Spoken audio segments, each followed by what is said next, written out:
नमस्कार दोस्तों, welcome to civil study. आज हम आप लोगों के साथ एक नई सीरीज़ शुरू कर रहे हैं, जो हिमाचल प्रदेश जीके की होगी। इसमें हम आपके साथ 5000 चुनिंदा क्वेश्चन को डिस्कस करेंगे।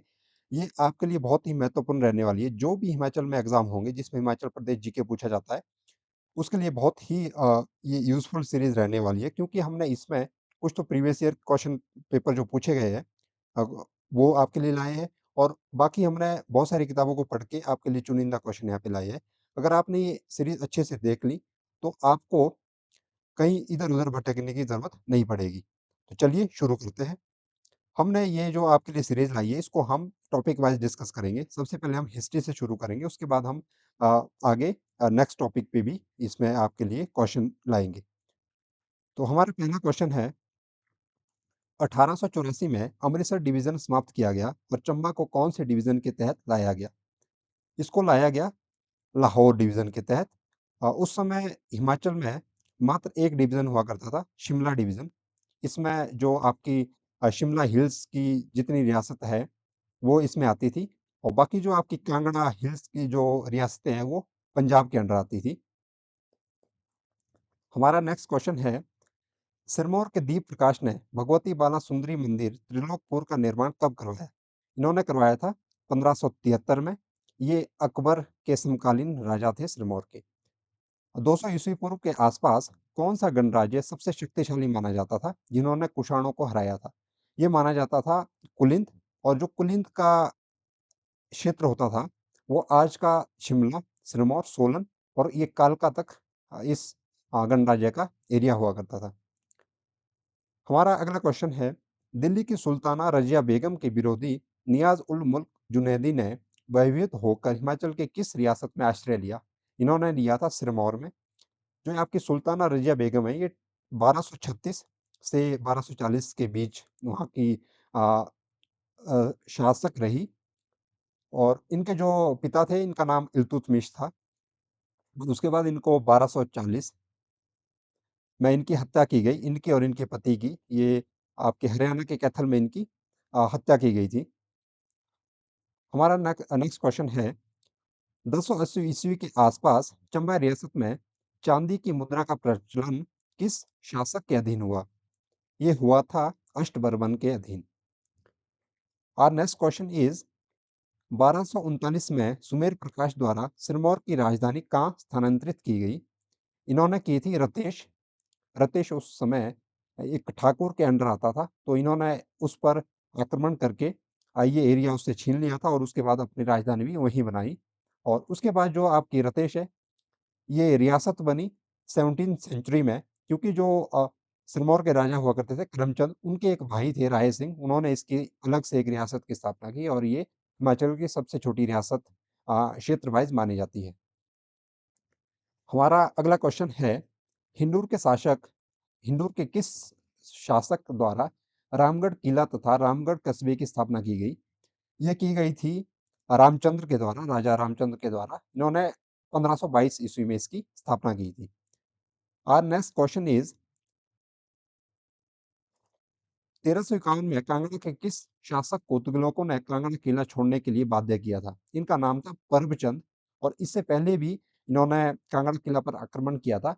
मोहम्मद बिन तुगलक ने उस पर आक्रमण किया था। उस समय जो कांगड़ा के राजा हुआ करते थे, मेघचंद उनका नाम था।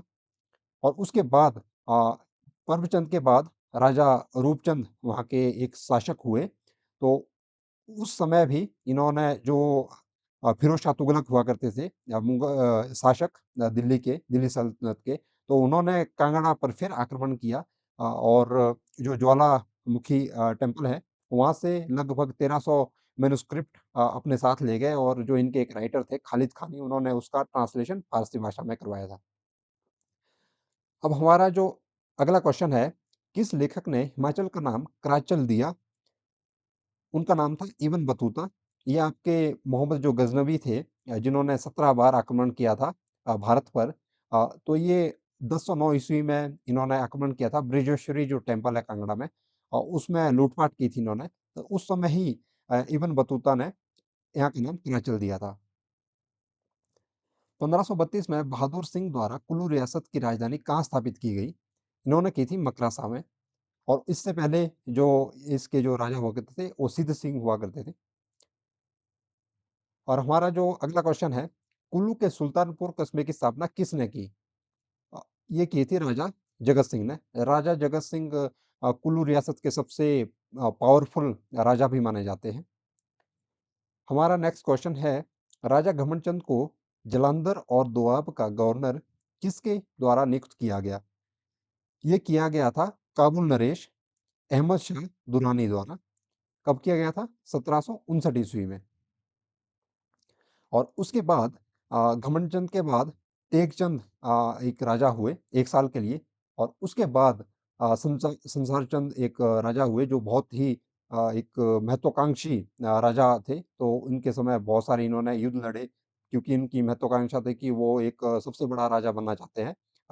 जो आपकी पहाड़ी रियासतें थी वहाँ पर, तो इन्होंने बहुत सारी छोटी रियासतों पर आक्रमण किया था। हमारा नेक्स्ट क्वेश्चन है, 1770 ईस्वी में किस सिख प्रमुख ने कांगड़ा पर पहला आक्रमण किया और घमंडचंद को नजराना देने पर विवश किया? उनका नाम था Jassa Singh. Our next question is, Sirmaur रियासत के किस शासक ने मुसलमान शासक गुलाम कादिर रोहिल्ला को युद्ध में हराया? इनका नाम था राजा जगत सिंह। 1785 में इन्होंने उनको हराया था और उसी उपलक्ष्य पर इन्होंने कटासन मंदिर की भी स्थापना की। पहाड़ी राजाओं ने संगठित होकर गुरु गोविंद सिंह का अनंतपुर में घेराव कब किया? इन्होंने किया था 1703 ईस्वी में। और साथ में इनका जो सहयोग किया था, मुगल सेना ने भी इनका सहयोग किया था। उसके बाद जब इन्होंने अनंतपुर का घेराव किया तो 1704 ईस्वी में जो गुरु गोविंद थे उन्होंने अनंतपुर छोड़ दिया और वहां से ही वो नांदेड़ चले गए। हमारा अगला क्वेश्चन है, 1680 में क्योंथल के राणा अनूप सेन और कहलूर के राजा भीमचंद के मध्य युद्ध हुआ, उसमें कौन पराजित हुआ? उसमें जो पराजित हुआ राणा अनूप सेन, जो क्योंथल के राणा थे। और उसमें उनके एक प्रसिद्ध योद्धा थे वीर मदना, कि उनकी मृत्यु हुई थी और इनकी जो एक लोक गाथा भी गाई जाती है वीर मदना की। ब्रिटिश सरकार ने बघाट के शासक ठाकुर विजय सिंह को कसौली क्षेत्र को 500 वार्षिक किराए पर लेकर सैनिक छावनी कब स्थापित की? इन्होंने 1842 में। और उससे पहले एक सबाथू 1815 में हो चुकी थी। और आपकी जो जतोक है वो 1843 में हुई। टोटल यहाँ पे 7 छावनियाँ थी ब्रिटिशर की। और अब ये 6 रह चुकी है, क्योंकि जो आपकी एक योल एक छावनी थी, उसको इन्होंने 2023 में डी-नोटिफ़ाई कर दिया है, तो उसको अब एज़ ए कैंटोनमेंट नहीं माना जाता। अब यहाँ पर 6 ही छावनियाँ हैं, वो सबाथू, आपकी कसौली, जतोग, एक बकलो जो चंबा में 1866 में इसकी स्थापना हुई थी। उसके बाद एक आपकी दक्षाई है जो 1847 में बनी थी। और उसके बाद आपकी डलहौजी है जो 1854 में बनी थी। हमारा अगला क्वेश्चन है, 1851 में किस व्यक्ति ने धौलाधार की पश्चिम दिशा में सुंदर पहाड़ी पर बकरोटा, बंगोर, टिहरा, कथलोक गांव को यूरोपियन के लिए सेंटोरियम बनाने के लिए चुना? इनका नाम था कर्नल नेपियर। हमारा नेक्स्ट क्वेश्चन है, शिमला में बिशप कॉटन स्कूल की स्थापना कब हुई? इसकी स्थापना हुई थी 1859 में। ये जतोग में इसकी सबसे पहले स्थापना हुई थी। जो आजकल स्कूल बहुत ही रिनाउंड स्कूल है, विश्व कॉटन स्कूल, बीसीएस के नाम से जिसको जाना जाता है। उसके नाम पर एक शहर का नाम भी बन चुका है, यहाँ पे एक कस्बे का नाम भी बन चुका है शिमला में। हमारा नेक्स्ट क्वेश्चन है, सिरमौर के किस शासक ने रियासती शासन को अंग्रेजी स्वरूप दिया? ये दिया था राजा शमशेर प्रकाश ने। उन्होंने बहुत सारे काम किए थे अपने समय में वहाँ पे। ये जो राजा रहे थे 1856 से 1898 तक ये सिरमौर के राजा रहे। उन्होंने 1893 में नाहन नेशनल बैंक की भी स्थापना की थी। हमारा नेक्स्ट क्वेश्चन है, 1873 में कौन से नोबेल विजेता अपने पिता के साथ डलहौजी ठहरे थे? इनका नाम था गुरु रवींद्रनाथ टैगोर। इनको जो नोबेल प्राइज़ है ये मिला था 1913 में। ये साहित्य के लिए इनको मिला था। और इनकी एक कृति है गीतांजलि जिनका नाम है। उस पुस्तक का नाम गीतांजलि है। उसमें बहुत सारी पोएम का एक कलेक्शन है वो। तो उसके लिए इनको नोबेल प्राइज़ मिला था। हमारा नेक्स्ट क्वेश्चन है, शिमला लोअर बाज़ार सुरंग निर्माण कब हुआ? ये हुआ था 1905 में। हमारा नेक्स्ट क्वेश्चन है, हिमाचल प्रदेश में पहले प्रजामंडल का गठन कहाँ और किसने किया? ये सबसे पहले नाहन में हुआ था और ये पंडित राजेंद्र दत्त द्वारा किया गया था।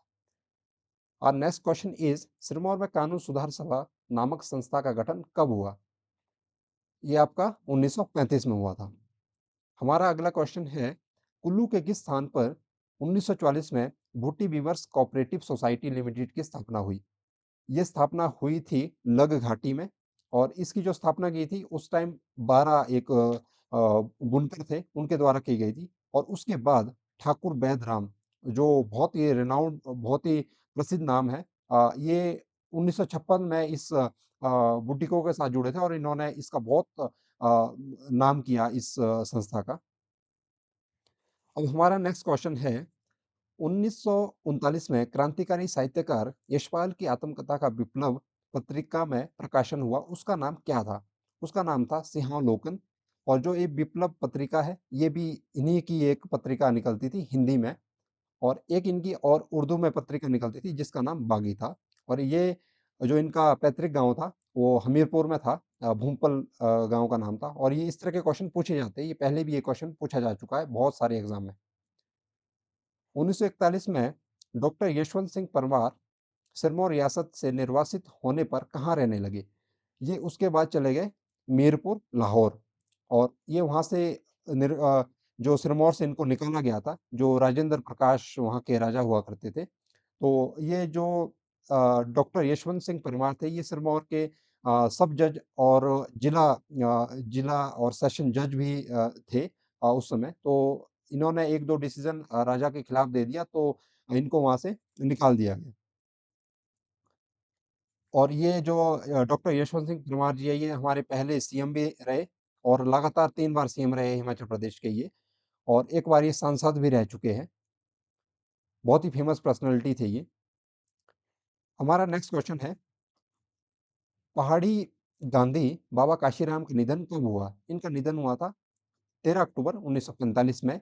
और इनको जो पहाड़ी गांधी है, वो बोला था अ, पंडित जवाहरलाल नेहरू ने 1937 में। और इनको पहाड़ी बुलबुल भी कहा जाता था और वो जो पहाड़ी बुलबुल का टाइटल है वो सरोजिनी नायडू ने इनको दिया था।